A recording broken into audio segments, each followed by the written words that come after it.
Hey everyone, it's Pocket Size Pals, and today I wanted to do a video about how to care for elderly gerbils.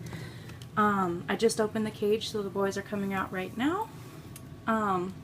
Any gerbil over the age of 2 is considered elderly. My boys are right around the 2.5 mark-ish. I don't really know how old they are, but that's our guess that they're between 2 and 2.5, so they are old gerbils.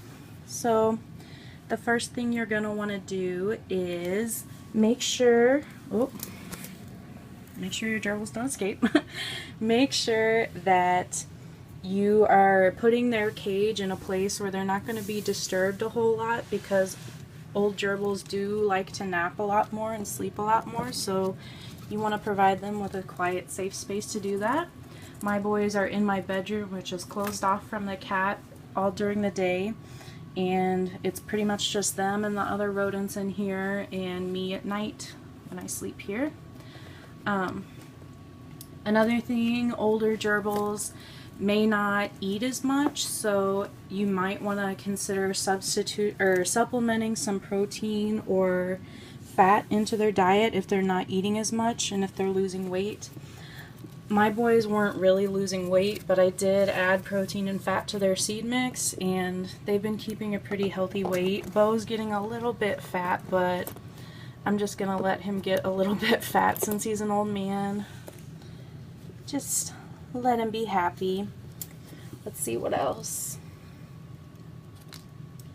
If your gerbil stops chewing as much or stops eating as much, which they might do when they get older, you're going to want to make sure that they somehow keep their teeth down,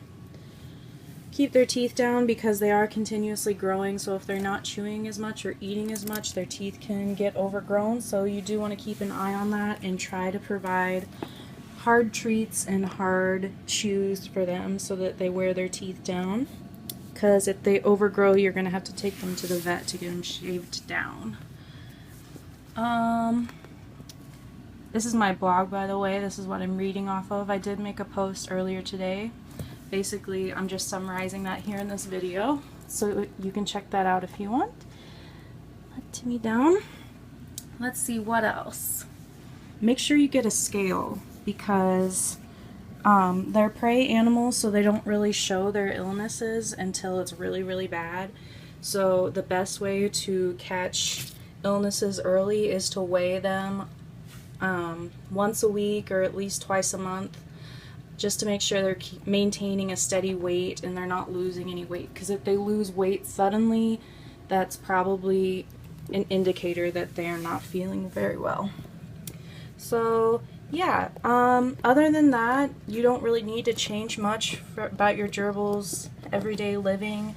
Just make sure there's not a lot of really high things in the cage that they can fall off of. As my boys get older, I do notice it's a little harder for them to climb up here sometimes, so if we're doing a lot of out of cage time, I'll give them like a step stool so that they can get up easier, or I'll take them out on my own so that they don't have to climb. So yeah, just make sure that everything's lower to the ground so that they don't fall and they don't have to climb to get to things. So other than that, I just wanted to talk really quickly about common diseases that might come up with elderly gerbils that you want to watch out for the symptoms so that you know when to take them to the vet. One of them is called Tumors disease, which is, you can see they still play like little boys. They still play like babies. Yep. Come on, bud. So Tumors disease is caused by bacteria that gets into their gut, and it causes diarrhea, which can cause them to dehydrate. It can kill a gerbil within 24 hours, and so it's especially dangerous with elderly gerbils. So just make sure that you're keeping your gerbil in a clean place, in a clean cage, and you're not inviting any foreign bacteria into their cage. Where'd you guys go? To make sure that they are not exposed to that, because it can be very dangerous and very scary when they contract that.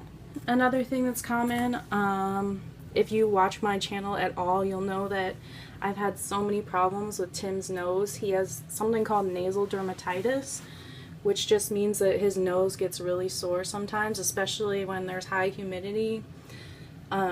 So that's something that's just very common in gerbils. They are known to get sore noses very easily.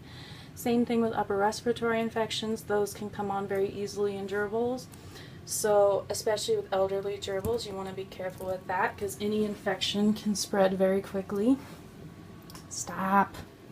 So if you notice your gerbil has a red nose, you'll want to get them to the vet so that they can get treated with antibiotics. So another thing that's very common in elderly gerbils is tumors on their scent glands. Come here, bud. Show us your belly. It's a dark strip of fur that's on their stomach, and in both genders, males and females, they're very prone to get tumors there. So you want to always be checking, don't fall, for lumps and bumps on their stomach. I can't do this one-handed, but if you have a gerbil, you know where to look. So yeah, always be checking for that. There's no real treatment for it or prevention. It just happens. And when it happens, you'll have to check with your vet. See if it's malignant or benign so that you'll know whether you have to operate on it or not. Another thing that's common in old gerbils are strokes or inner ear issues.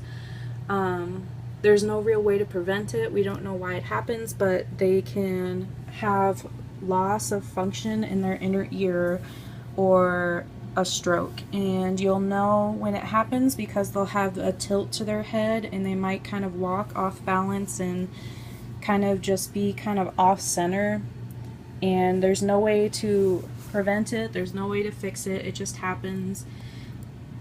It might affect their living, their quality of life, so that's just something you have to manage and decide what you would want to do with your gerbil from there.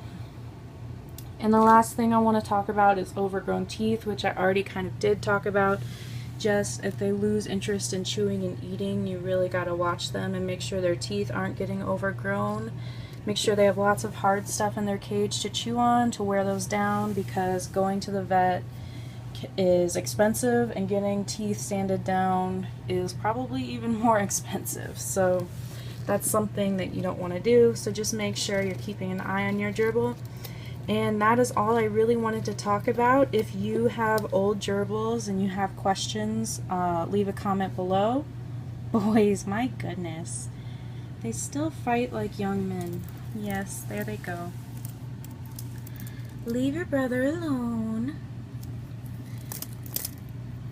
So yeah, leave comments, questions, like this video if you liked it, subscribe to my channel, and I will be seeing you guys soon. Just on a quick side note, I wanted to mention that I did have to take my little mouse Angelica to the vet today. She has some sort of upper respiratory thing going on, so she's on anti-inflammatories and antibiotics right now, so hopefully she will be getting better in the next week. I will keep you guys updated. My video next week is going to be about the mice, more in-depth introduction to them and their personalities now that I know them a bit more and they're a bit more tame.